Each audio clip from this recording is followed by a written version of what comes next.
Kata Nabi, sungguhnya harta kalian, darah kalian haram, tidak boleh disentuh. Seperti semulia tempat ini, semulia hari ini, semulia bulan ini, dan semulia tempat ini, kata Nabi SAW.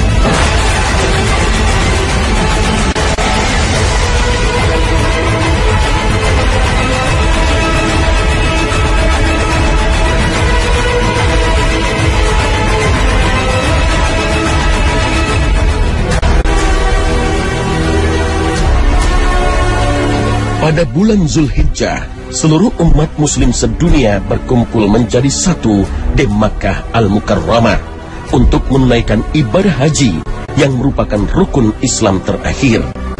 Segala perbedaan seperti warna kulit, perbedaan bahasa, bangsa dan negara, ras suku budaya, laki-laki, perempuan, hingga tua dan muda, semua bersujud dan berserah diri kepada Allah Subhanahu wa Ta'ala.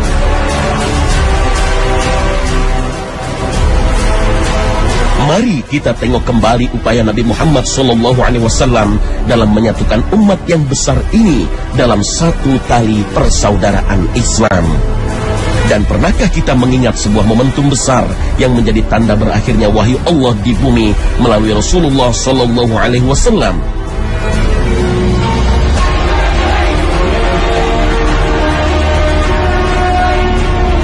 Dalam perjalanan hidup beliau SAW, sebuah momentum yang mengharukan dalam sebuah ibadah haji di tahun 10 Hijriah.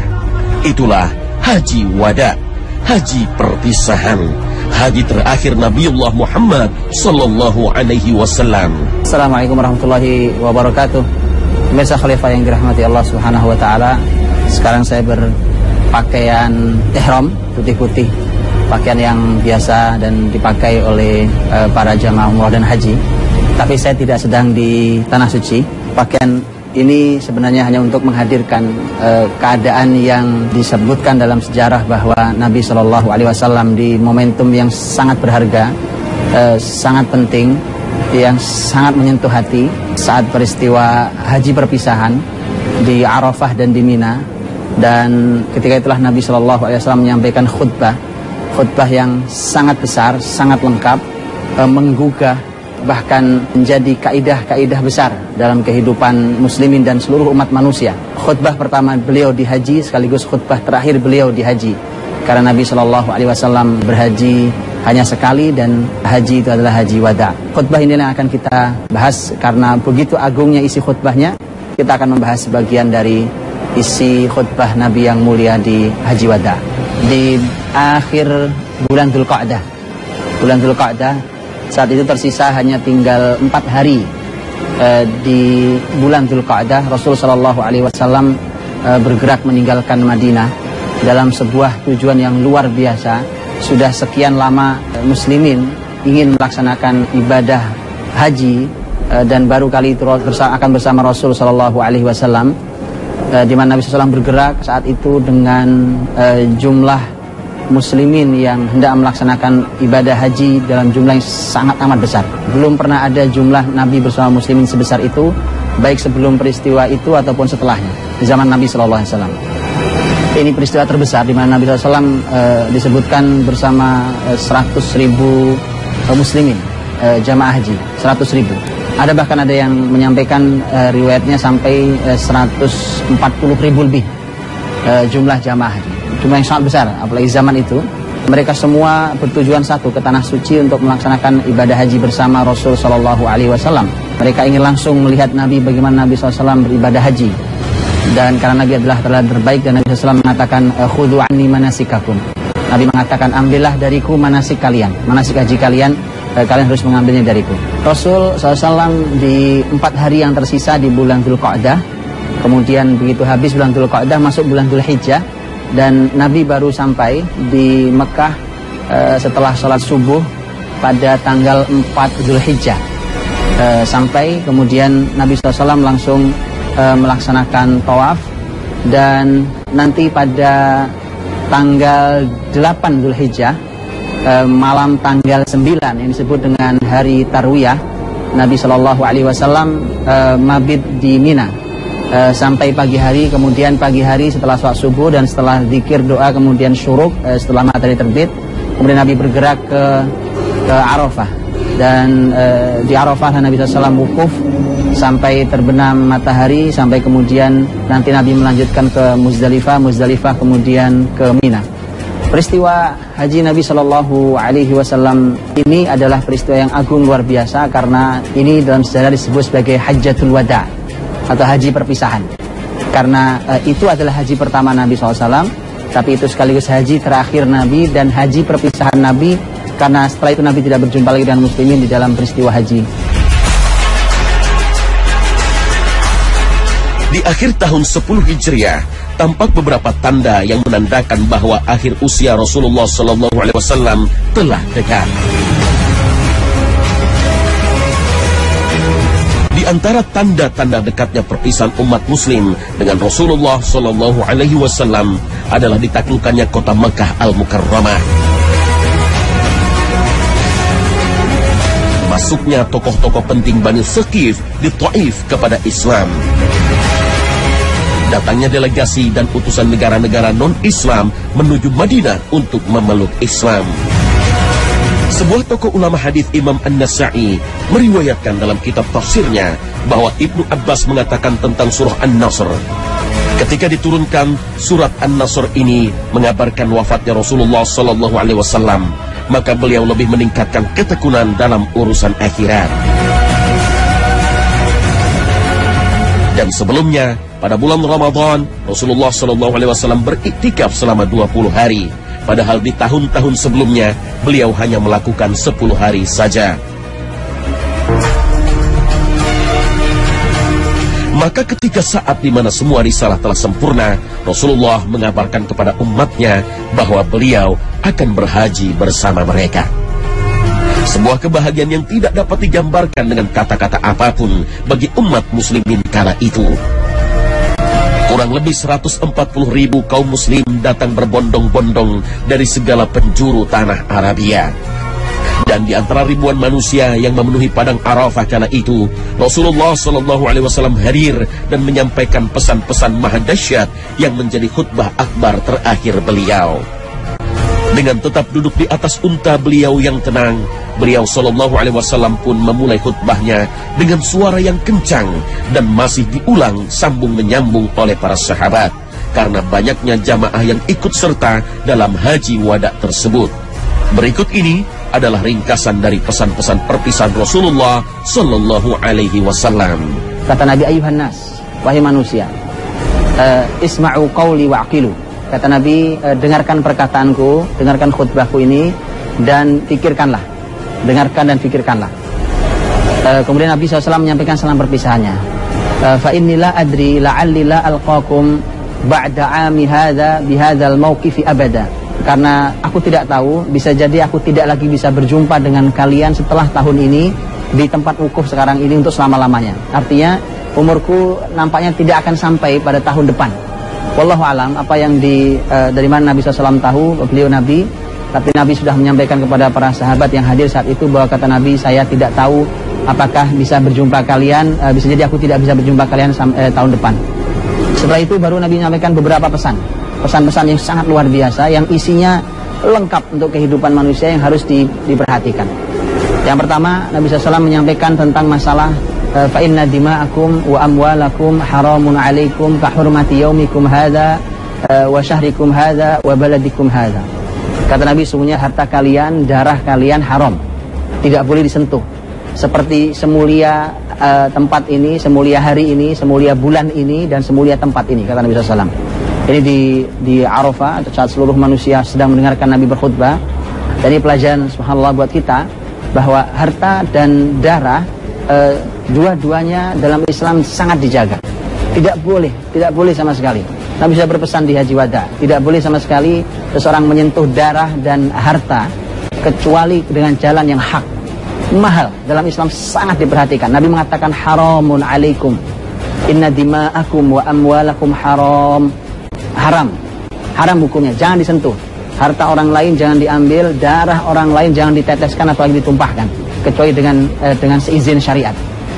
Kalau tidak, subhanallah, ini melanggar perintah dan luar biasa betapa mahalnya menumpahkan darah dan harta orang lain.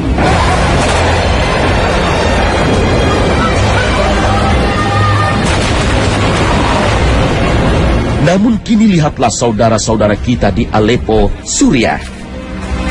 Begitu murahnya nyawa dan darah mereka di hadapan umat manusia yang mendewakan kekuasaan di atas hukum-hukum Allah Subhanahu wa Ta'ala. Pertempuran kekuasaan dan politik ini setidaknya menjadikan rumah sakit, sekolah, pasar, rumah-rumah warga sipil dan bahkan pertokoan umum menjadi korban atas kebrutalan mereka yang telah mengabaikan pesan Rasulullah SAW tentang larangan menumpahkan darah sesama muslim. Salah satu yang dibahas Nabi SAW tentang masalah harta di khutbah beliau adalah masalah riba. Nabi SAW mengatakan bahwa riba jahiliyah semua sudah harus dikubur. Sudah semua dikubur, itu riba jahiliyah. Riba Abbas bin Abdul Muttalib, Abbas adalah paman beliau. Riba Abbas juga sudah kubur, sudah selesai. Mengapa Abbas? Karena Abbas adalah paman beliau, keluarga beliau, dan paman yang kaya. Transaksi riba dulu berlaku dan betapa pentingnya. Nabi bicara ini 10 Hijriah. Dan ternyata sampai hari ini masalah riba adalah masalah besar yang menghantui muslimin dan masalah yang memporak-porandakan perekonomian dunia hari ini bahkan. Karena itu Nabi ternyata sudah mengingatkan itu jauh-jauh hari bahwa riba. Sampai di khutbah Haji Wada ini Nabi mengatakan riba aku tutup. Sudah tutup, selesai. Tidak boleh ada lagi riba. Maka kalau hari ini kemudian riba menyebar kembali, subhanallah kita lupa dengan pesan Nabi di Haji Wada ini.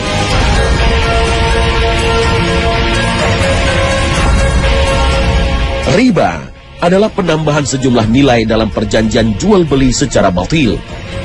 Dalam Islam, riba dalam bentuk apapun dengan alasan apapun dilarang. Allah Subhanahu wa Ta'ala berfirman tentang riba yang artinya, hai orang-orang yang beriman, janganlah kamu memakan riba dengan berlipat ganda, dan bertakwalah kamu kepada Allah supaya kamu mendapat keberuntungan. Al-Quran Surah Ali Imran ayat 130. Di zaman yang serba global ini, masyarakat kapitalis selalu menawarkan cara-cara yang dianggap praktis untuk memudahkan umat manusia dalam hal jual beli.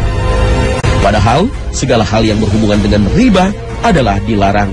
Maka sebelum semuanya terlambat, ingatlah pesan Rasulullah dalam Haji Wada ini, dan kembalilah pada ketakwaan kepada Allah Subhanahu wa Ta'ala. Karena dengan rizki yang halal dan jauh dari riba, insya Allah harta akan melimpah, lancar dan barokah. Nabi SAW mengingatkan, diantaranya adalah pesan Nabi kepada para kaum suami, yaitu para kaum laki-laki, para suami, istausu bin nisa'i khaira. Kalian harus berbaik-baik pada wanita. Fa innakum akhadtumuhunna bi kalimatillah. Kalian sesungguhnya dulu waktu mengambil istrimu itu dengan menggunakan kalimat Allah. Dulu kita akad nikah bukankah dengan kalimat Allah? Dulu kita janjinya kepada Allah. Maka Nabi minta tolong dijaga karena kalian dulu mengambilnya, menghalalkannya dengan kalimat Allah Subhanahu wa Ta'ala. Maka kata Nabi SAW, masing-masing punya hak. Suami punya hak dari istrinya, istri punya hak dari suaminya, kata Nabi SAW.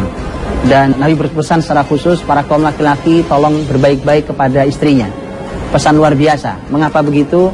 Ini arti bahwa rumah tangga, ini poin dari sekian banyak poin Nabi mengatakan itu. Berarti ini adalah kunci sangat penting luar biasa bahwa seorang suami harus punya sikap yang baik pada istrinya. Dan Nabi SAW mengingatkan itu, termasuk para wanita diingatkan. Yang diingatkan oleh Nabi adalah hak laki-laki yang didapat dari wanita adalah bahwa wanita atau istrinya tidak memasukkan seseorang yang suaminya tidak suka. Ini ketika disebut Nabi berarti ini tema sangat penting. Jadi jangan memasukkan seseorang ke dalam rumah Anda, wahai wanita, kalau suami tidak suka orang itu. Bahkan itu kerabat kita sekalipun. Kalau suami tidak suka, jangan dimasukkan itu. Karena itu pesan Nabi SAW, itu hak suami yang harus dijaga oleh seorang istri. Jadi tema keluarga, itu tema yang penting dan sangat luar biasa. Dunia penuh dengan kenikmatan, dan sebaik-baik kenikmatan dunia adalah istri yang solehah. Rumah tangga yang bahagia dan harmonis merupakan impian yang diidam-idamkan setiap muslim dan mukmin dimanapun berada. Dan dalam Haji Wada, masalah rumah tangga juga menjadi salah satu dari pesan maha penting dari khutbah perpisahan beliau SAW. Hal ini tidak lain dan tidak bukan adalah karena rumah tangga dan keluarga yang harmonis merupakan salah satu unsur terpenting dalam kesuksesan dakwah Islam. Baik suami atau istri, masing-masing mempunyai hak dan kewajiban.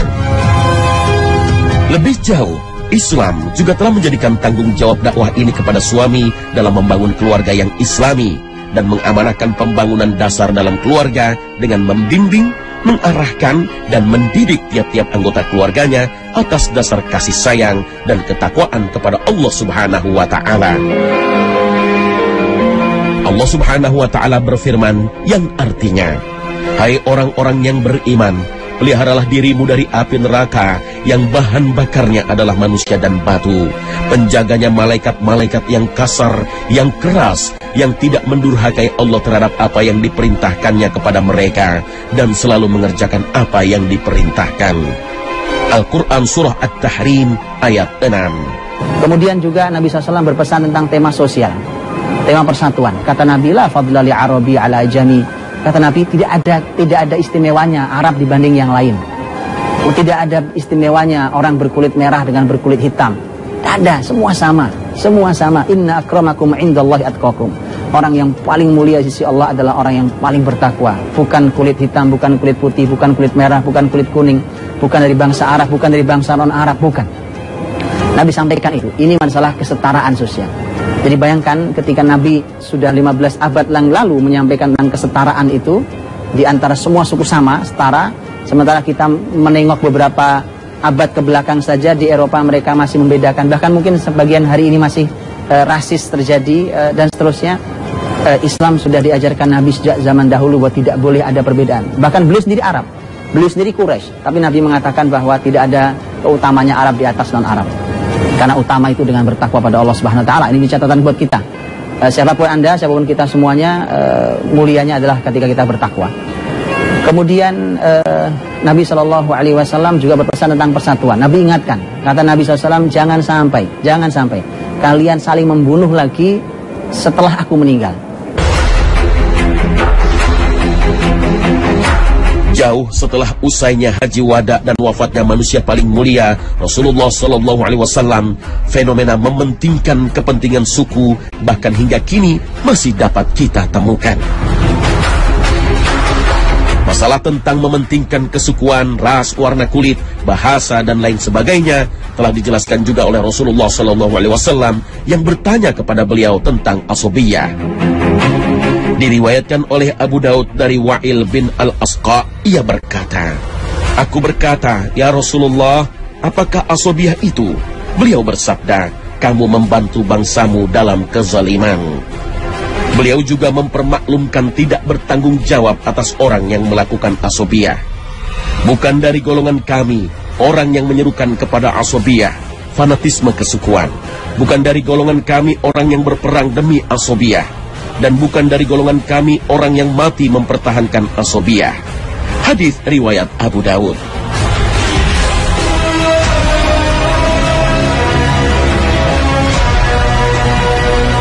Karena sejatinya Islam harus menjadi tolak ukur persatuan yang lebih tinggi dari suku-suku yang memang diciptakan oleh Allah supaya manusia saling mengenal perbedaan, namun tetap bersatu dalam tali persaudaraan Islam yang kuat.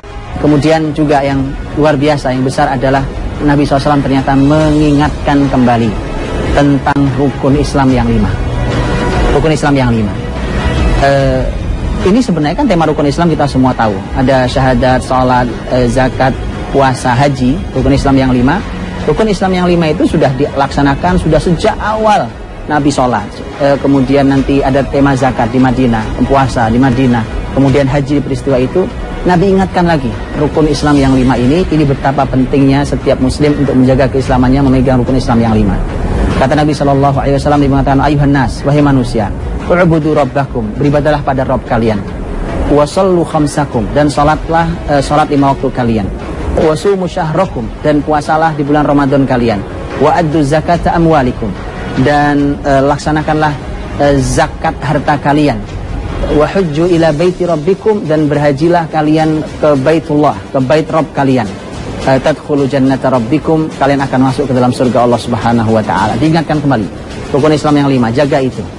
Dan di akhir khutbah beliau, Nabi mengatakan, nanti kalian akan ditanya tentang aku di akhirat nanti. Apa jawaban kalian? Karena akan kalian ditanya, semua akan ditanya oleh Allah. bahwa dulu Muhammad diutus di antara kalian, bagaimana menurut kalian?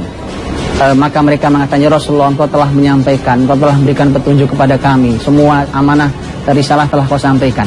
Maka Nabi mengatakan, ala hal ballagtu Allahumma syhad, ala hal ballagtu Allahumma syhad, ala hal ballagtu Allahumma syhad. Nabi mengatakan bahwa ya Allah, aku telah menyampaikan, saksikan ini. Ya Allah, aku telah menyampaikan, saksikan ini. Ya Allah, aku telah sampaikan pada mereka, saksikan ini. Kemudian Nabi tunjuk mereka. Artinya bahwa Nabi SAW sudah menyampaikan risalah ini dengan penuh amanah, tidak ada yang tertinggal, dan itulah yang menjadi akhir haji wada Nabi Shallallahu Alaihi Wasallam. Ilmu yang besar, yang agung sekali, sangat luar biasa, lengkap, tema-tema yang sangat penting dan besar, dan khutbah besar yang sekaligus menjadi salam perpisahan Nabi Shallallahu Alaihi Wasallam untuk umatnya. Nabi menyampaikan bahwa beliau sudah menyampaikan amanah risalah kenabian dengan sangat amanah kepada